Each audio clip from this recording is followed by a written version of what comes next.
Ladies and gentlemen, let me begin by stating the obvious. The security situation in Europe is dangerous. We all know this. We all know why this is so. But every now and then it's still necessary to stop and think where we have landed, to repeat the facts so that we don't grow used to them, so that we don't begin to think of this as normal. Russia, a permanent member of the UN Security Council, is waging a brutal war of aggression against Ukraine, a sovereign country. It has started a mobilization, however partial that is. It is talking increasingly loosely about the use of nuclear weapons. In outright contempt of international law, it has arranged sham referendums in areas it has occupied from its neighbor. And as President Putin has just declared moments ago, it is using those illegitimate results to claim that these areas are now part of the Russian Federation. Finland, together with the whole EU and other partners, has firmly condemned these acts.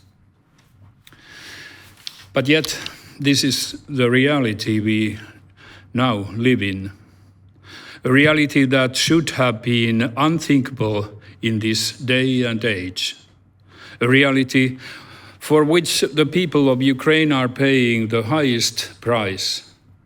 In the past weeks, Ukraine has made significant and heroic progress in reclaiming its territory. As welcome as these developments have been, the suffering of Ukraine continues. In lives lost, in traumatic experiences endured, in infrastructure destroyed.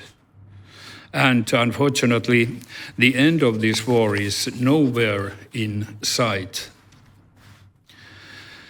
Finland has been steadfast in its support to Ukraine ever since the start of the war.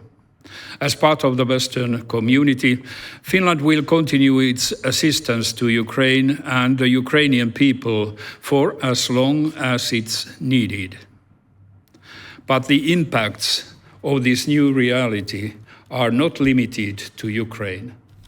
Russia's war has deep, extensive and long-term implications for all of us, in Finland, in Northern Europe, in Europe, and as a whole in the world. Dear friends, dangerous times must not lead to paralysis. We have to be able to act decisively to meet the demands of the new reality. In the case of Finland, the track record of the past years speaks for itself. We have been quick on our feet, bringing about a fundamental change in our foreign and security policy in the midst of a major crisis. At the start of this year, in my New Year's speech, I said that we must know when to hurry and when to have patience. Since then, we have done both. On the other hand, everything has proceeded at a remarkable pace.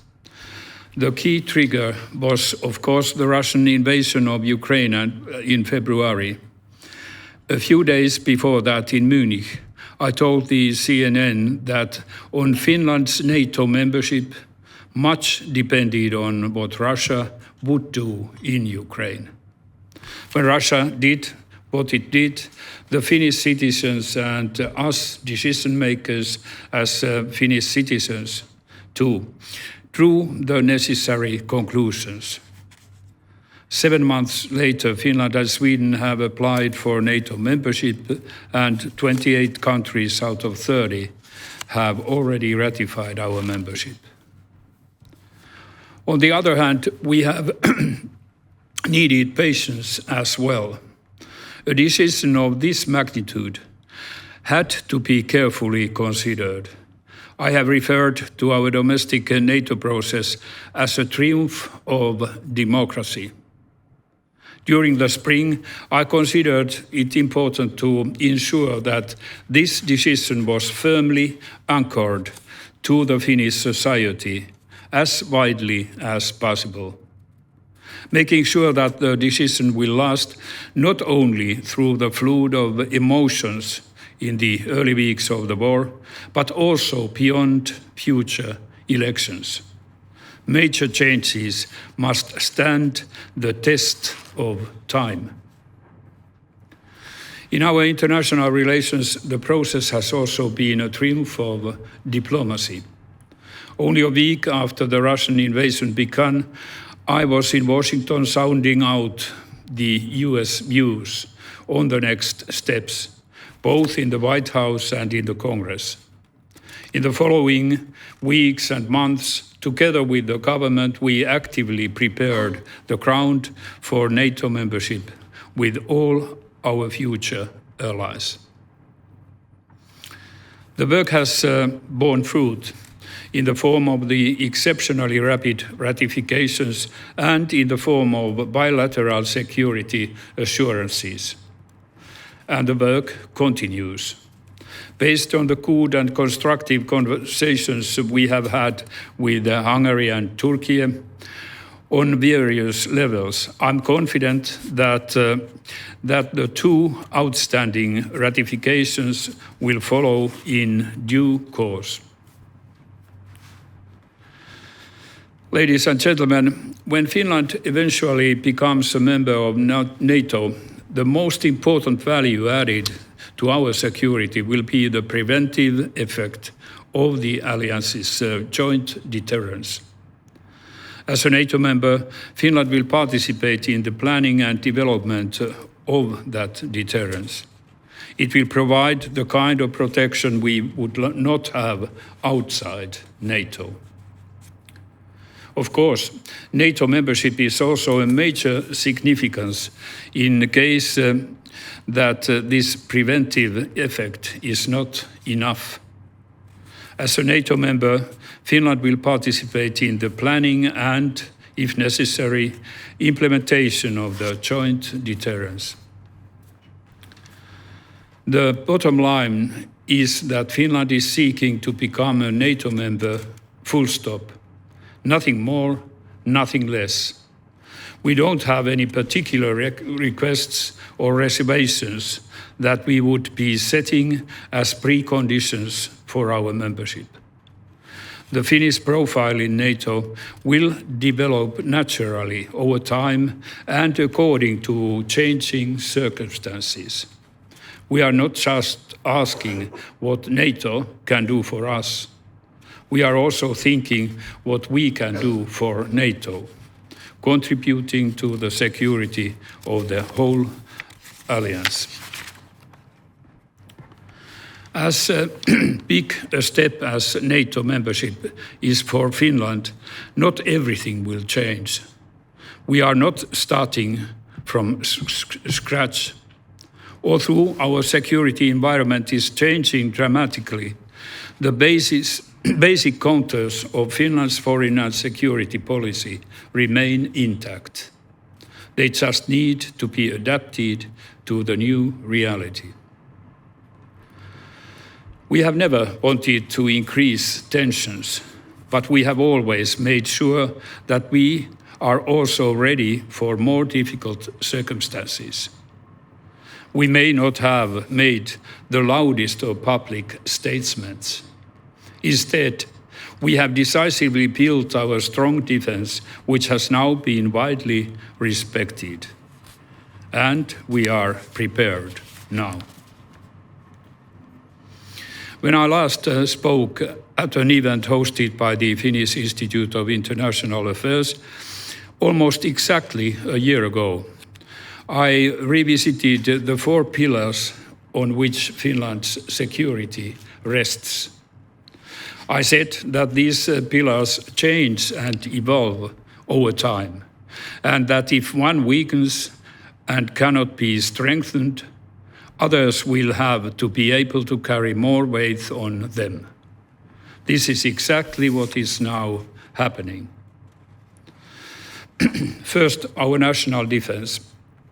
We are now benefiting from the fact that we never let our guard down in the past decades. Our defense is in good shape to begin with, and we are increasingly investing in it. NATO membership does by no means mean that we could start neglecting our own national defense, just the opposite.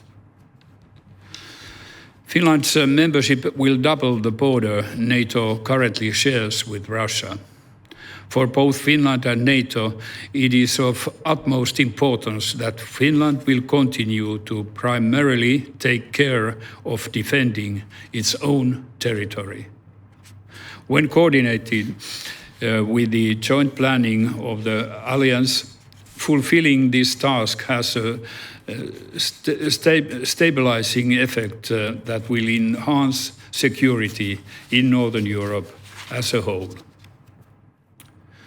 Second, our dense web of Western defense and security partnerships. In these dramatically changed circumstances, these partnerships have paid off. Although all eyes are now on NATO, we must not forget the importance of our EU membership as another cornerstone of our security.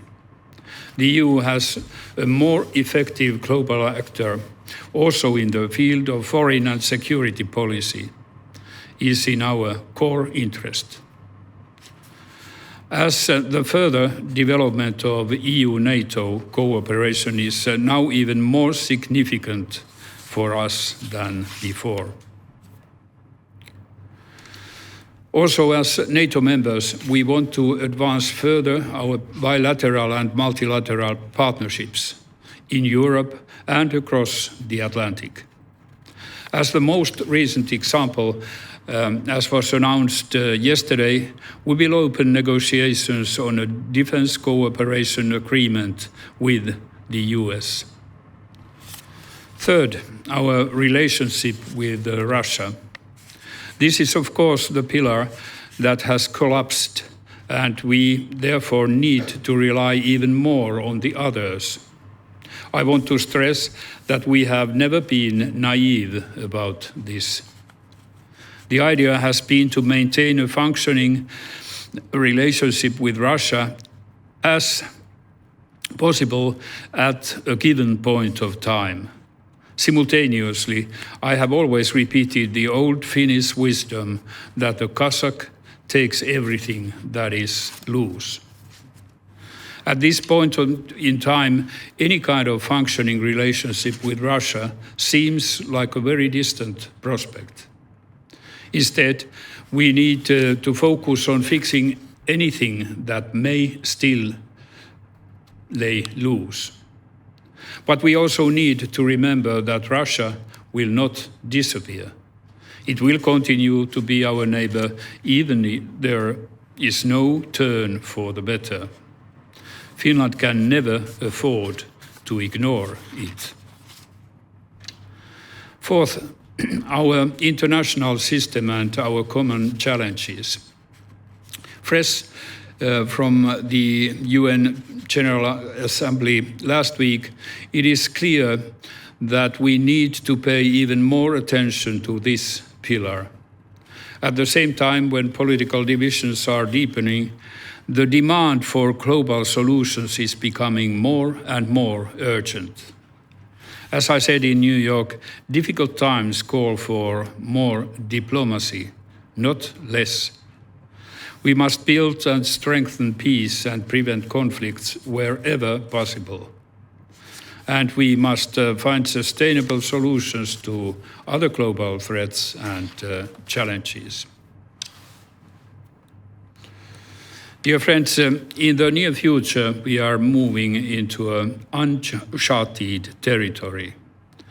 There are dangerous scenarios that we can and should anticipate. There are wicked surprises that we need to prepare for. The most recent warning signs are the explosions in the Baltic Sea this week, leading to gas leaks in the Nord Stream pipelines.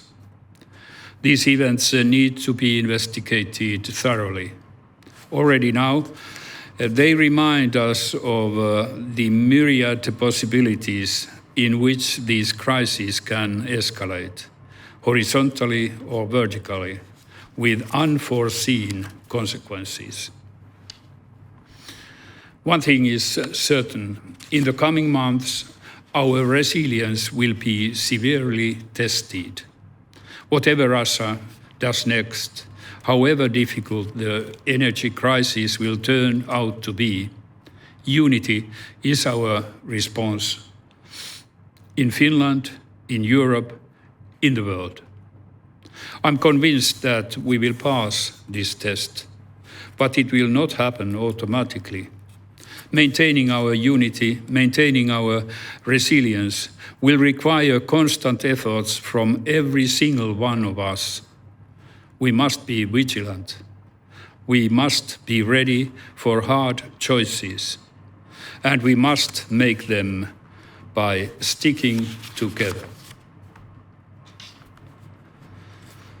Ladies and gentlemen, finally, I want to remind us all of the importance of the longer view.